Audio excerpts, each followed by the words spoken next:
¿Qué tal? Buenas noches. Disculpen por la hora, por fallas técnicas. Muy bien. Gracias a la compañera Jessica por la presentación. Vamos a empezar.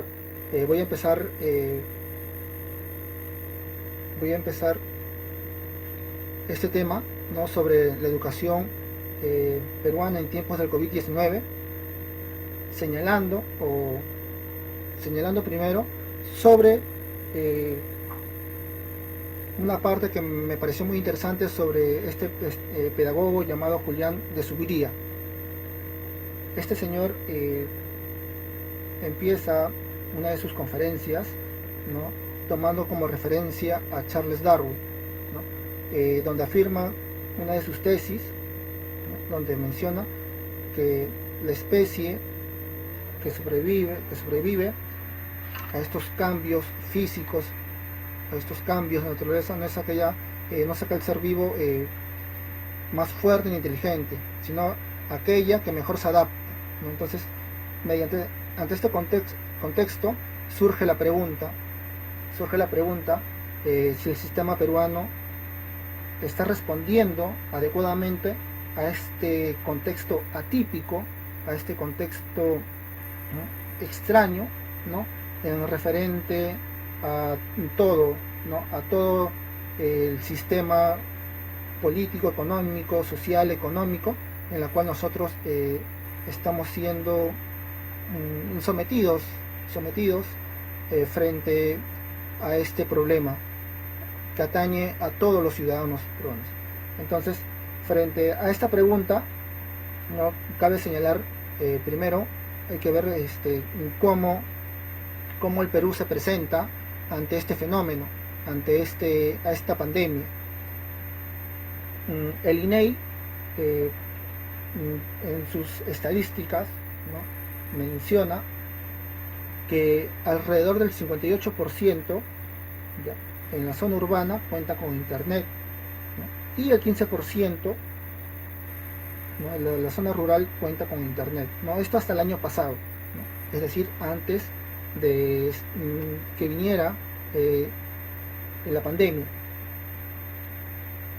Por, por su parte, en este caso, por el Instituto Cuántico, o Cuanto, perdón, el Instituto Cuanto, eh, saca un gráfico estadístico muy interesante, en la cual señala, ¿no?, que en el Perú la inversión anual por estudiante ya es $1.100, ¿no?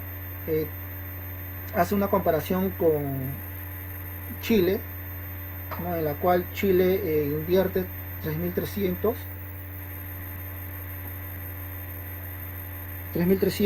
y en el caso de Colombia 2.200, ¿no? Esto es al año. Entonces, eh, estas diferencias son sumamente notorias, en las cuales podemos ver que el Perú realmente no estuvo preparado, y creo que ninguna parte del mundo estuvo preparado para, para enfrentar este virus, ¿no? Sin embargo, hay que señalar también que esta pandemia eh, ha resaltado demasiado, está resaltando las desigualdades sociales, económicas y sobre todo la desigualdad educativa que ha existido a lo largo del inicio de la República. Entonces, eh, creo, creo que es menester que el Estado pueda subsanar estos errores, ¿no?, a futuro. Eh, entonces, eh, podemos señalar las grandes diferencias, en este caso, sobre la inversión educativa ya en Lima, ¿no? Por ejemplo, en Lima, eh, los que no llevaban clases en Lima metropolitana es un alrededor de un 30%, es decir, las personas más afectadas frente a este virus. Y son aquellas personas las mismas que no cuentan con equipos para llevar las clases, ¿no? Es decir, medios comunicativos como el celular, radios, televisores, ¿no? Entonces, frente a ello, hay que analizar un poco sobre la estructura, ¿no?, la que está jugando el estudiante. Para empezar, según el Ministerio de Educación, son alrededor de 9 millones de estudiantes a nivel nacional, tanto en colegios públicos, privados, ¿no?, que están cumpliendo esta tarea, ¿no?, hasta el 16 de marzo. Ahora, tanto en las escuelas privadas, ¿no?, existe algo muy importante que ha sido noticia, ¿no?, a discutir. Ha salido en este caso el problema económico de las familias, ¿no?, al no poder pagar las pensiones. Los colegios han tenido la necesidad, en este caso, de reducir también las pensiones, ¿no? Entonces hay que recordar que en el Perú existen dos tipos de colegios, ¿no?, los colegios grandes y los colegios chicos. En este caso, los colegios chicos, que cuentan con un aproximado de 100 estudiantes, ¿no?, por todo el plantel, y con una pensión alrededor de 200 soles. Entonces, esto por falta de un ingreso económico por parte de las familias, no han podido pagar. Entonces han exigido a estos colegios que se reduzca la pensión por este contexto, ¿no?, de la pandemia, ¿no?, una reducción del 50%. En otros colegios no han aceptado, han reducido un 30-40%, ¿no?, dependiendo en qué situación o en qué espacio geográfico se presente. Entonces lo que ocurre en estos colegios es lo siguiente, ¿no? Al verse afectados económicamente, porque no reciben ningún ingreso por parte de las familias, y estas familias a su vez no reciben ingreso económico porque no están trabajando por este aislamiento social, lo que está sucediendo en estos colegios es la reducción del personal docente, ¿no? Es algo que se ha venido llevando de manera silenciosa, ¿no?, en las cuales no ha salido en las noticias. Entonces, la reducción del sueldo también, ¿no?, la reducción del sueldo por parte de los colegios, de los profesores que enseñan en estas instituciones privadas. Entonces, creo que en esa perspectiva, tanto los padres de familia como colegios y docentes estamos siendo afectados por el COVID-19. Ahora, hay que recordar también en el peor de los casos, cuando los colegios no cubren con un mínimo de estudiantes, no cubren el sueldo tanto para los profesores y para el mantenimiento de ellos mismos, no se están viendo obligados a poder cerrar. Eso es en cuanto a las escuelas privadas, ¿no? Pero a diferencia de las escuelas públicas, ¿no?, es el Estado quien mantiene, ¿no?, quien sustenta el mantenimiento y el sueldo de los profesores, directivos, auxiliares y psicólogos que estén trabajando en las escuelas estatales. Para ellos la educación ya se torna un poco más diferente, o en este caso el contexto, ¿no?, porque en suma los estudiantes son aquellos que no tienen en su mayoría acceso al internet, no tienen acceso a una computadora, una tablet o una laptop. Entonces, en ese sentido, ellos están siguiendo la clase de Aprende en Casa, ¿no?, mediante la radio o televisor. No hace poco el ministro de Educación señaló que alrededor del 80% de los estudiantes de la escuela pública, ¿no?, están siguiendo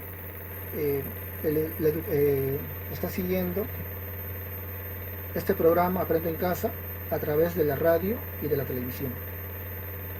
Muy bien, entonces la perspectiva del estudiante en cuanto a las escuelas públicas sí es muy penoso, ¿no? No solamente el problema del acceso a estos medios de comunicación, sino también la cobertura que están teniendo, ¿no? Como hemos visto en las noticias, los niños que suben a los cerros, ¿no? Entonces convierten estas colinas, lo convierten en aula de clases, ¿no? Porque hay una interferencia de señal, una interferencia de emisoras entre las fronteras, ¿no? En este caso estamos hablando de Puno, que es Bolivia, en Perú, que interfiere la señal radial. Y lo mismo se puede deducir, ¿no? Con los niños de Apurímac, de igual manera, ¿no? Que van acompañados de sus padres, están subiendo los cerros para que pueda tener cobertura al menos una de sus radios, ¿no?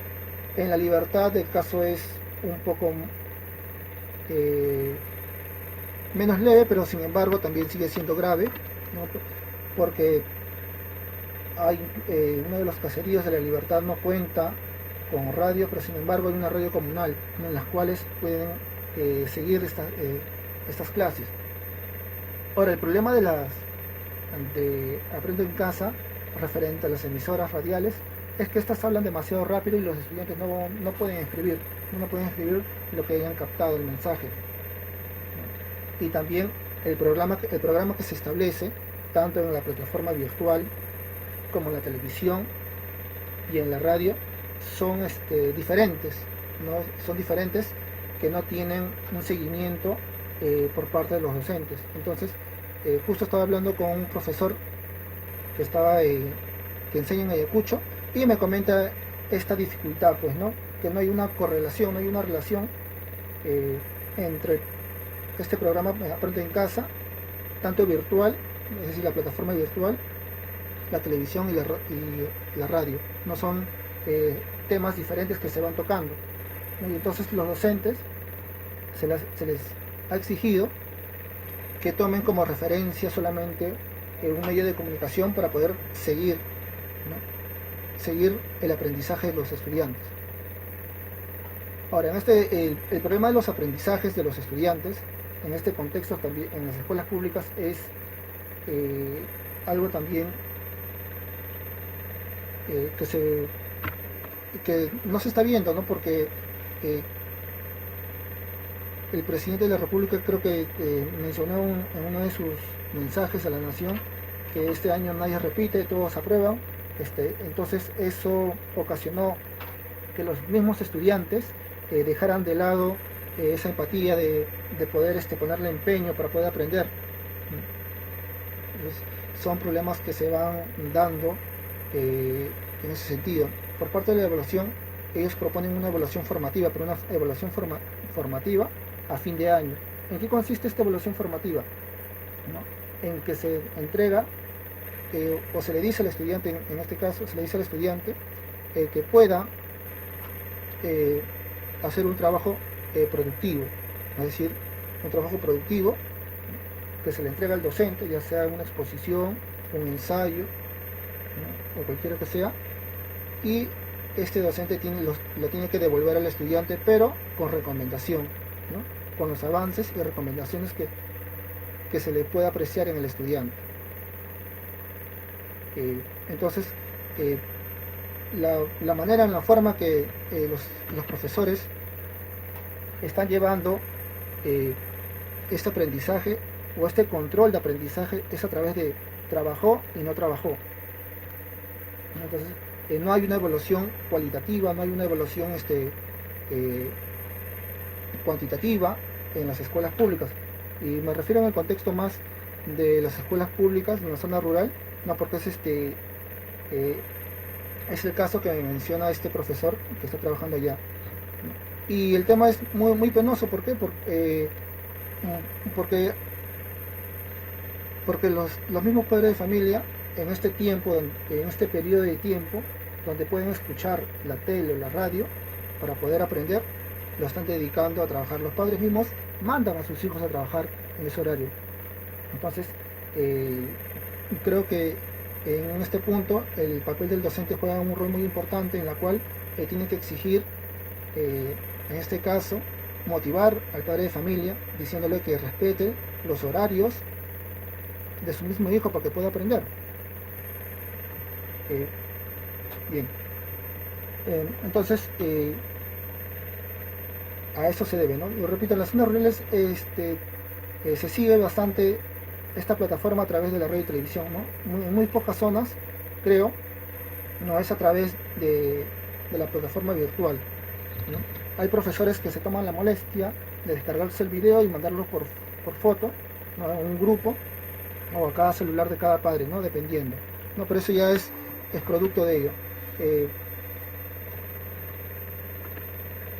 Hace poco acabo de leer a una pedagoga que pertenece al Consejo Nacional de Educación, donde propone que el Estado debe formar una alianza, ¿no? Debe concretar una alianza con estas empresas, con las empresas de medios de comunicación, en este caso sobre las vías telefónicas, en las cuales le permita al docente, ¿no? Le permita al docente poder comunicarse gratis, ¿no? En materia de educación. ¿Por qué digo eso? Porque en mayor de los casos, nosotros estamos cubriendo, estamos gastando, ¿no? Nuestro saldo, ¿no? En materia de un aprendizaje. Por eso debería de soslayar, ¿no? Entonces, el papel que juega la familia en este contexto, ¿no? En este contexto del estudiante es muy importante. ¿Por qué? Porque ellos también pueden asumir el rol de docentes, pero no un docente que enseñe conocimientos científicos, conocimientos planificados, sino que esta enseñanza se dé a través de lo cotidiano, es decir, a través de anécdotas, de historias que los mismos padres, tíos, abuelos han captado a lo largo de su vida. Lo pueden contar, le pueden comentar, contar a este pequeño para que pueda más o menos captar la idea, porque ahí tenemos datos históricos, ¿no? Un niño de 7, 8 años que no ha vivido el terremoto del 2007, ¿no? Puede ser contado por su padre, no lo puede contar. Entonces tenemos datos históricos, la prevención, ¿no? En materia de seguridad. Entonces creo que es muy importante también que los padres en este caso se sumen a esto, pero a través de, repito, que enseñen a través de lo cotidiano, ¿no? A través de sus anécdotas, de sus historias personales, ¿no? Que se pueden sacar datos históricos, un poco de ciencia, aspectos geográficos, ¿no? El aspecto ambiental, normas de convivencia, que coincide con con la formación ciudadana. Entonces son aspectos importantes que se le tiene que concientizar al padre de familia. Otro de los puntos, en este caso del docente también, hemos visto que el docente en estos tiempos se está luciendo, ¿no? Está haciendo notar su papel, su gran desempeño que estaba escondido en las aulas, que no salía de las aulas, ¿no? Entonces, desde esta perspectiva podemos señalar que el desempeño docente en este contexto está siendo muy bueno, ¿no? Vemos a profesora en Puno que corre con su moto más de 60 kilómetros para poder enseñar al menos una vez a la semana a pequeños de inicial, ¿no? Y podemos apreciar lo mismo con un profesor que camina alrededor de 10 kilómetros, ¿no? Para poder dar clases de matemática a un estudiante. Entonces, y pueden haber varios ejemplos, ¿no? Como profesoras que se visten de abejas o algún disfraz para poder llamar la atención de los niños, ¿no? Profesores que realizan cuentos, un escenario, ¿no? Teatrizan algunas escenas o cuentos para poder transmitir un mensaje, una idea. Entonces, el papel del docente que está jugando en este contexto es valioso, ¿no? Es valorado. Sin embargo, en este caso, me parece que el Estado está dejando todo el peso todo el peso en este caso de la educación al docente, ¿no? Y creo que es menester en perspectiva que el propio Estado pueda realizar cambios, ¿no? Cambios estructurales, cambios que puedan que se puedan manejar, cambios de una reforma educativa no significativa, ¿no? Porque si no realiza estos cambios significativos en la educación, de nada vale o de nada valido, ¿no? que este contexto haya surgido. Entonces, una de dos, si no realiza estas reformas educativas para poder disminuir las brechas, ¿no? de desigualdad, pues, lo que va a hacer es que estas se puedan acrecentar mucho mayor, puedan crecer más estas desigualdades.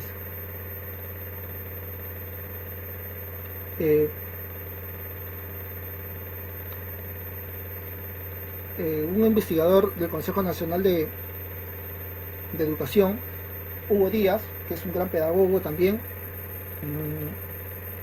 plantea 3 momentos para que el Estado pueda reformular estos cambios educativos, ¿no? El primer momento menciona Hugo Díaz que ya lo estamos viviendo, ya lo estamos viviendo. Entonces lo que tiene que hacer el Estado es reorganizar la educación a distancia, es decir, ver las cosas que se van presentando, subsanar las cosas que se están presentando en estos momentos, ¿no? El segundo momento es a fines de este año, de 2020, en diciembre, ¿no? en la cual Hugo Díaz plantea que en este segundo momento se tiene que analizar, ¿no? Analizar lo que se ha avanzado, analizar y corregir estos aspectos de la educación a distancia. Y el tercer momento ya vendría a ser en el 2021, en la cual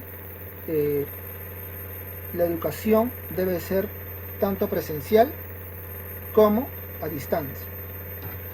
Recuerden que para este 2021, ojalá que sea así, ya se llegue la cura, ¿no? Entonces lo que sumerge en este 2021 van a ser rezagos del COVID-19. Entonces él propone, repito, ¿no? que las clases se den tanto presenciales como a distancia. En ese contexto, ¿no? Pueden ser 2 o 3 días, ¿no? en las escuelas, el resto en las casas, ¿no? que tiene que tener un programa estructurado, ¿no? bien planificado, que esté acorde a la currícula del Estado, ¿no? Entonces en esa perspectiva ya se tiene que ir avanzando con programas radiales o programas televisivas, ¿no? en las cuales puedan ser de un apoyo material para el docente. Muy bien, entonces creo que ese sería el papel fundamental del Estado, ¿no? Poder reafirmar, revalorar, ¿no? el papel tanto del docente, hacer cambios educativos para poder disminuir el aspecto de las desigualdades digitales que estamos viviendo en estos momentos, ¿no? Y bueno, para poder terminar y dar paso a las preguntas, pueden empezar a escribir sus preguntas.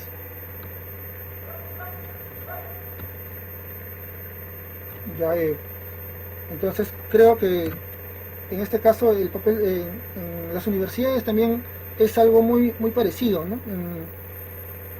La universidad tampoco no está ajeno a ello. En la universidad también se están planteando, se está adaptando a esta educación a distancia.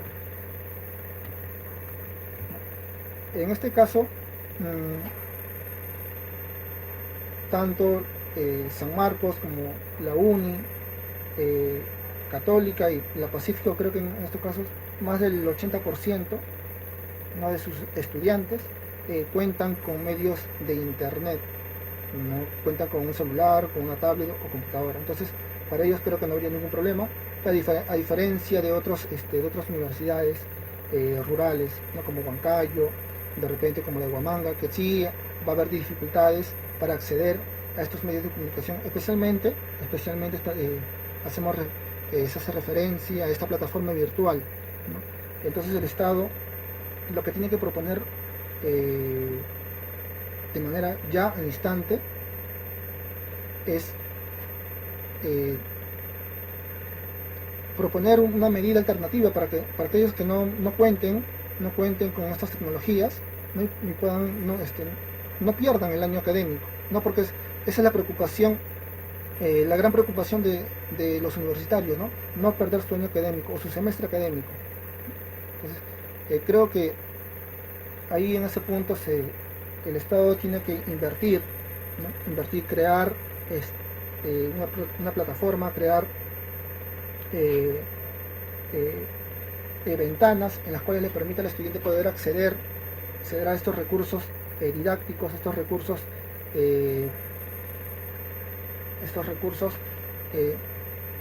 intelectuales, ¿no? En las cuales le permita seguir estudiando.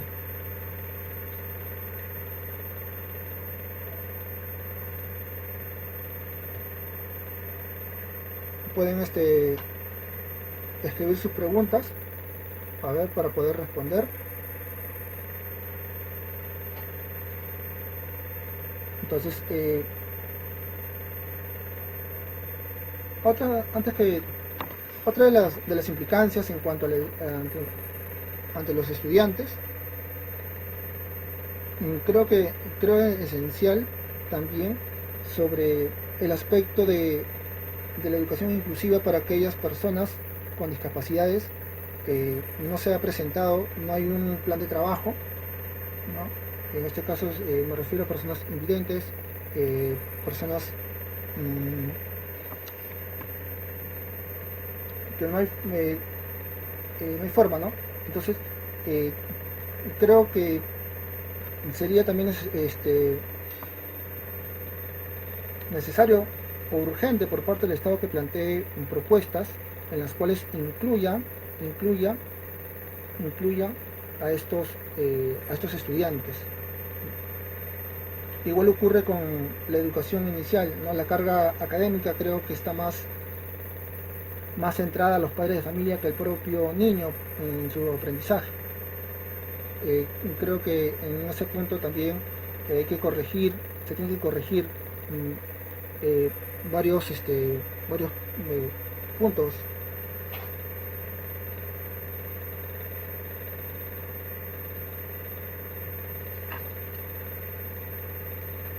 Entonces espero su pregunta para poder seguir alimentando esta charla, para poder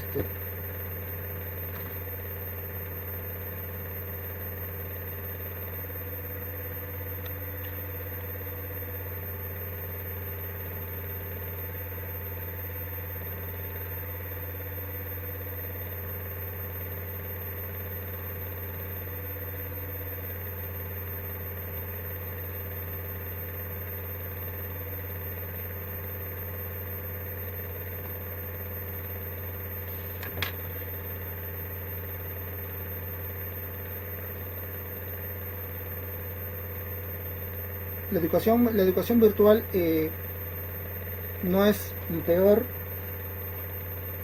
o no es no es peor que la educación presencial, ¿no? Creo que en ambos, tanto la educación presencial como la educación virtual, tienen mucho que aportar a la educación.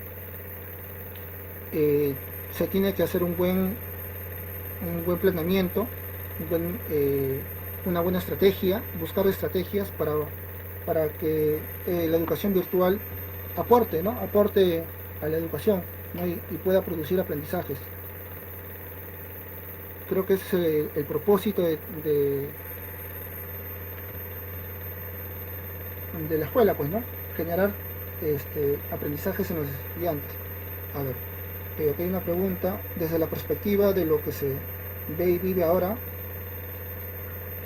¿Cómo visualizas la situación de la educación peruana hacia el 2024 y qué alternativas plantearías? Justo el Consejo Nacional, gracias Martín, justo el Consejo Nacional de la Educación está planteando ya un plan de educación del 2021 al 2036. Entonces no está todavía, no se está trabajando,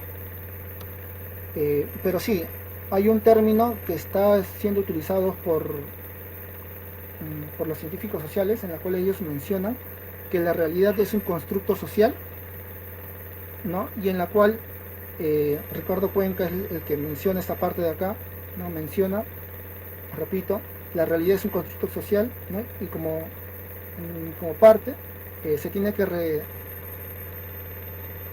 reconstruir esta realidad, ¿no? Es decir, vamos a vivir una nueva normalidad, ¿no? Una nueva perspectiva de hábitos, hábitos de limpieza, hábitos de comportamiento que van a influenciar bastante, ¿no? Entonces esta pandemia, este virus no se va a ir este año, no se va a ir el próximo año, es algo que vamos a convivir de seguro por más tiempo. En cuanto a la pregunta, ¿cómo visualizas la situación de la educación peruana hacia el 2024? Creo que me quedo con la alternativa de Hugo Díaz, ¿no? En las cuales tenemos que ver, ¿no? Sobre todo analizar. Algo muy importante que queda tanto en las escuelas públicas, creo, que es lo más importante es tenemos que analizar la relevancia o el significado de este programa de Aprende en Casa, ¿no? En las escuelas públicas, ¿no? ¿Por qué? Porque las investigaciones futuras que se den o que se estén dando ya sobre este programa a fin de año, ¿no? Los seguimientos, estadísticas que puedan arrojar, va a servir bastante, ¿no? Si sirve o no sirve este programa. Y si sirve, qué se cambiaría y qué cosas no se mejoraría, ¿no? Qué cosas no se cambiaría. Entonces, creo que desde esa perspectiva van a seguir surgiendo nuevos cambios, van a surgir, se van a presentar nuevos problemas, ¿no? En la cual el Estado tiene que dar solución ya.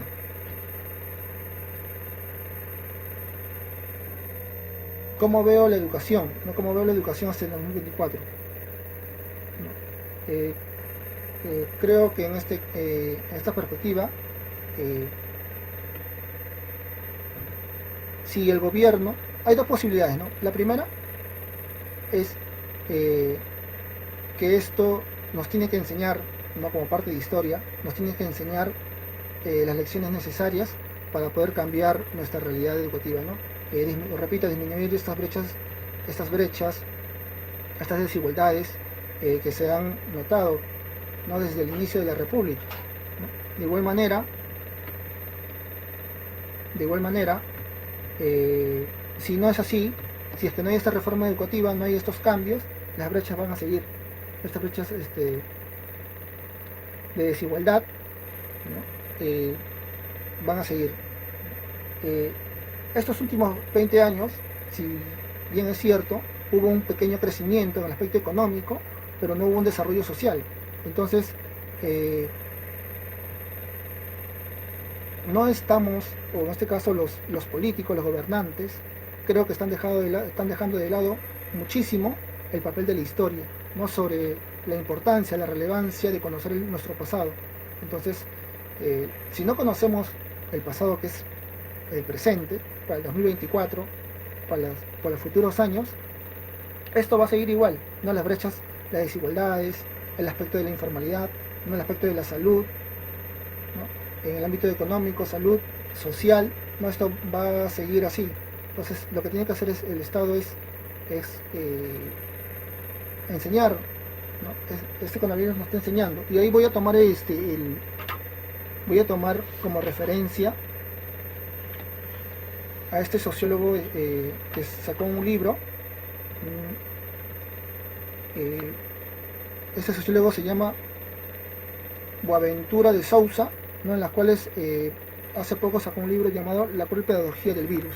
Entonces, a eso hace referencia, ¿no? Que nos tiene que enseñar, sí o sí, este virus nos está enseñando algo. Nos está enseñando las deficiencias del Estado que en materia económica, en materia de salud, en materia educativa. Entonces, lo que tiene que hacer el Estado es replantear, ¿no? Replantear el aspecto educativo. A ver, la segunda pregunta dice, mencionaste la evaluación formativa. ¿Habría una alternativa ideal? ¿Y cuál sería? Ya, claro, ¿no? En este caso menciono eso sobre la evaluación formativa porque en este caso un colega que trabaja en Ayacucho me menciona que no hay ítems o no hay criterios para poder poner una nota.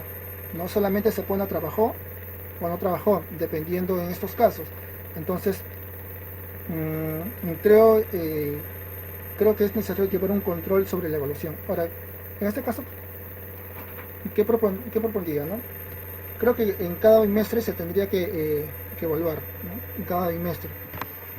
Ponerle una nota significativa, A o B, dependiendo del avance del estudiante. ¿No? Una nota cualitativa, ¿no? En las cuales el mismo estudiante pueda ver sus propios avances. Repito, sobre esto como anécdota me cuenta, ¿no? Por palabras del presidente, ¿no? Donde este año todos pasan de este 2020 no va a haber quienes repitan, no todos pasan de grado. Entonces como anécdota me dice, hay estudiantes que lo han tomado muy en serio este mensaje y no hay ninguna preocupación, no hay ningún empeño en poder aprender. Entonces mandan trabajos por mandar, ¿no? No ponen interés, ¿no? Y por lo propio hace el docente. En este caso lo que ve es el trabajo producido, ¿no? Creo, ¿no? Que todos los docentes al ver un trabajo lo que hacemos es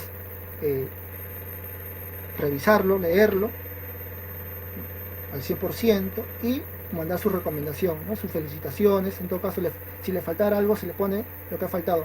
Pero sin embargo, esa retroalimentación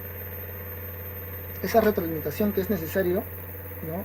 Que se le demuestre al estudiante, pero sin embargo no se demuestra en el papel, no se demuestra en los documentos. Inclusive, ¿no? Hay directores en colegios que están obligando a los profesores poder llenar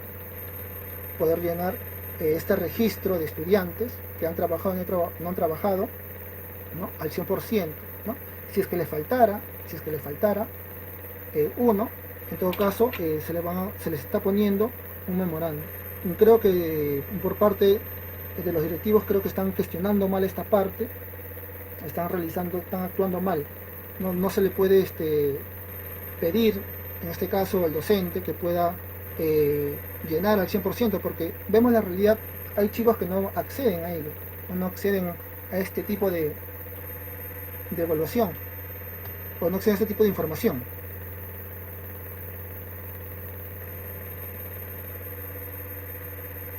Ok, otra pregunta, ¿qué replantearía? Listo. Muy bien. ¿Qué replantearía? Me supongo que la pregunta va más al aspecto general, ¿no?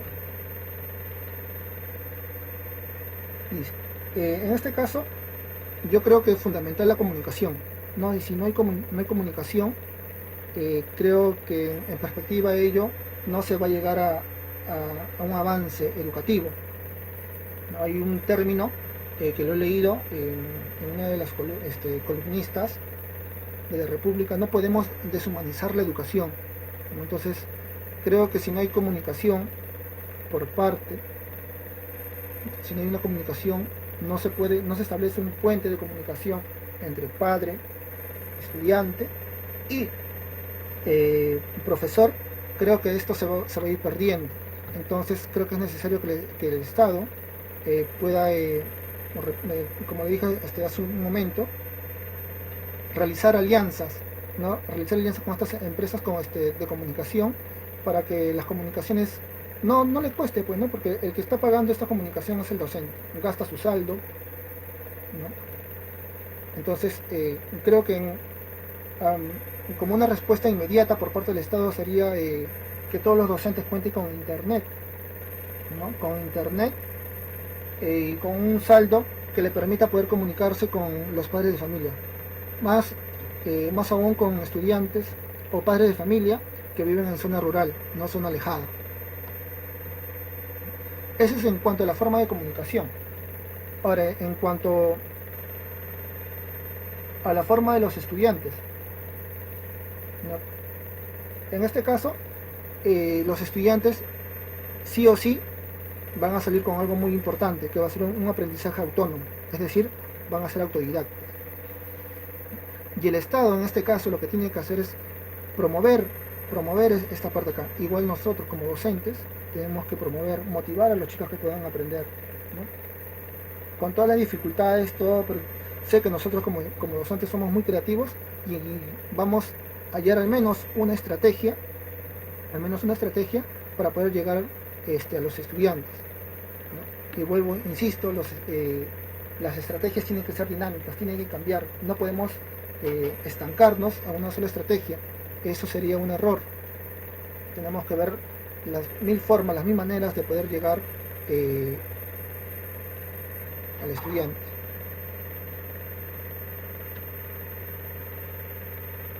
Bien, si no hay ninguna pregunta, una pregunta más a ver para poder ya culminar con esta conversación.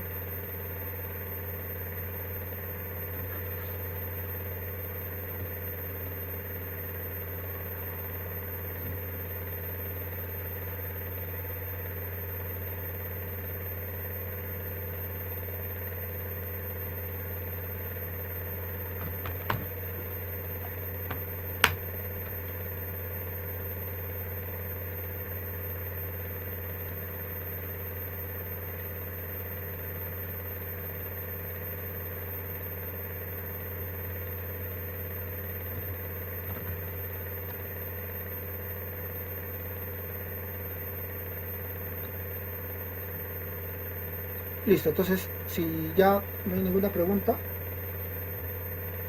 espero un minuto, de repente alguien quiera preguntar.